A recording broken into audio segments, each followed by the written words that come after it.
नमस्कार दोस्तों, मैं हूं अतुल सिंघल। स्वागत है आपका हमारे दैनिक कार्यक्रम नमो इम्पैक्ट में। दोस्तों, आज मैं एक ऐसे गंभीर विषय की तरफ आपका ध्यान दिलाना चाहता हूं जिसकी तरफ शायद आपने ध्यान से नहीं सोचा होगा, गहराई से नहीं सोचा होगा।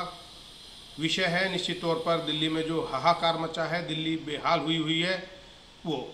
और ये कहा जा रहा है कि दिल्ली में बाढ़ आ गई।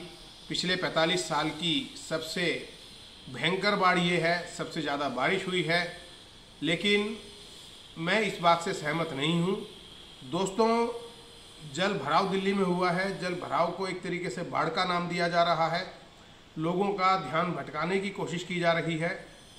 अगर आप ध्यान से इस बात का विश्लेषण करेंगे तो आपको लगेगा कि दिल्ली में जो 99% लोग हैं यहाँ पर रहने वाले, अगर 2.5 करोड़ की हम आबादी मानते हैं तो 99% लोग जल भराव से परेशान हैं। दिल्ली की जो कॉलोनी है, अंदर दूर दराज की कॉलोनी हैं, पश्चिमी दिल्ली की कॉलोनी है, दक्षिण दिल्ली की कॉलोनी है, उत्तर पश्चिमी दिल्ली के लोग हैं, वो जल भराव से परेशान हैं। पानी निकासी की व्यवस्था नहीं है। अगर हम बाढ़ की बात करें तो बाढ़ केवल रिवर बेड के अंदर है, जो यमुना के किनारे जो जगह है थोड़ा सा, या यमुना का जो पार्ट है उसको हम बोलते हैं।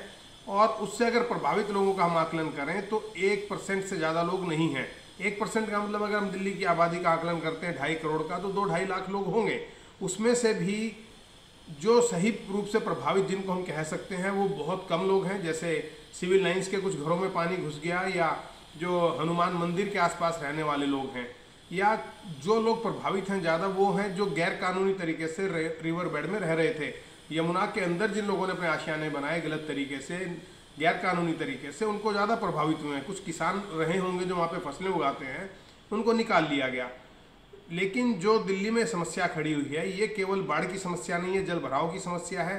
क्योंकि इसमें डबल भ्रष्टाचार मुझे दिखाई दे रहा है। सबसे बड़ी बात मैंने अपने एक बार पहले वीडियो में भी आपको बताई थी कि दिल्ली में जो नालों की सफाई होनी चाहिए, जो गाद उठाई जानी चाहिए, वो नहीं हुई। ये बात मैंने 10 दिन पहले कहा था, जब बरसात की शायद पहली बारिश हुई थी, उस दिन मैंने बोला था। और इस वजह से नाले बिल्कुल रुके हुए हैं और वो पानी जिसकी निकासी सिस्टम दुरुस्त होना चाहिए वो नहीं हो पाया।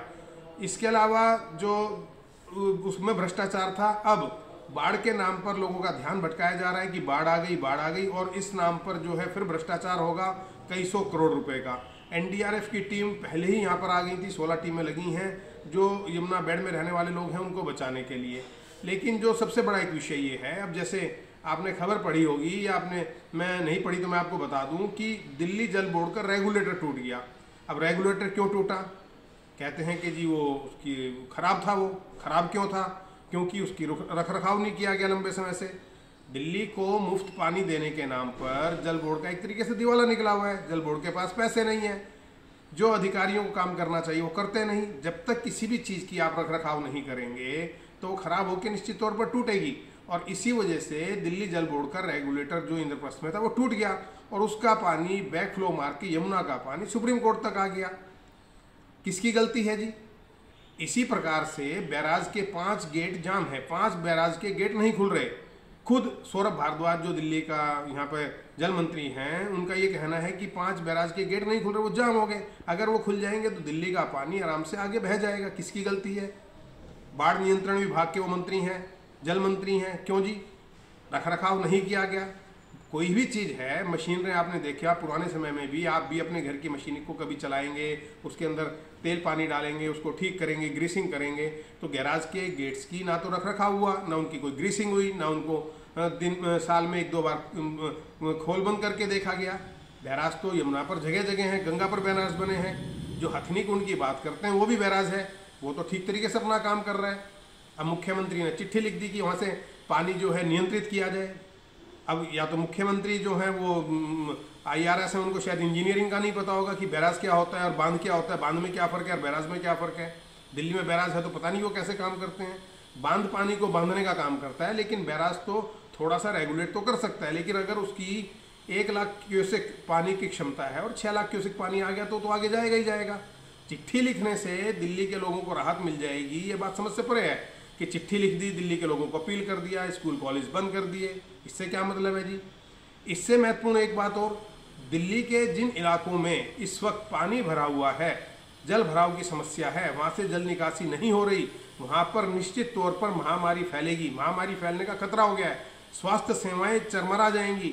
और जो वर्षा जनित बीमारियां हैं, जो पानी से होने वाली बीमारियां, गंदे पानी से पीलिया, हैजा, आंत्रशोथ और लीवर की बीमारियां, वो लोगों को घेरेंगी। उसकी तरफ सरकार का ध्यान नहीं है। उसके बाद फिर किसी को दोषी ठहरा दिया जाएगा। सरकार को जो कार्य करने चाहिए वो कार्य सरकार की तरफ से, दिल्ली सरकार की तरफ से नहीं किए गए, और उसका खामियाजा दिल्ली के लोग भुगत रहे हैं।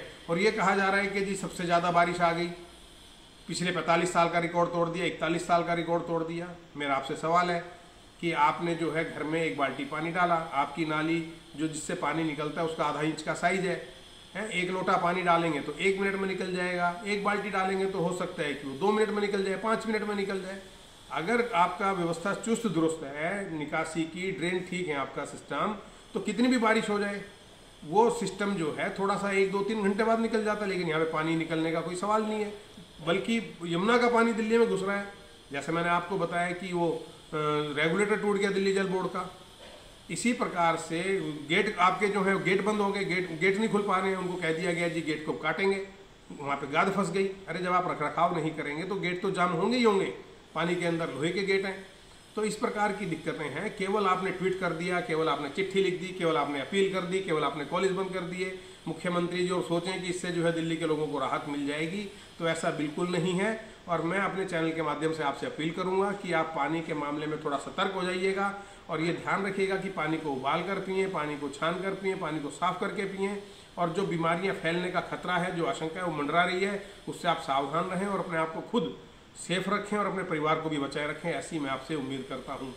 कैमरा पर्सन वीरेंद्र मिश्रा के साथ अतुल सिंघल, दिल्ली।